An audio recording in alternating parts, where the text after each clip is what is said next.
La dita diu que l'esperança és l'última cosa que podem perdre i l'Espanyol n'està segur d'això. L'entrenador de l'equip espanyolista, Mauricio Pochettino, ha explicat en declaracions admirar que els seus jugadors estan molt compromesos amb el club i amb els aficionats per sortir de la zona de descens.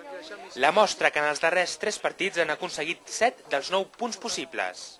Nadie sabe lo que puede pasar, pero sí que es verdad que estamos en un buen nivel de juego y con un gran compromiso y bueno, sobre todo en estos últimos 3 partidos que hemos sacado 7 puntos de 9, se nos están llegando los resultados.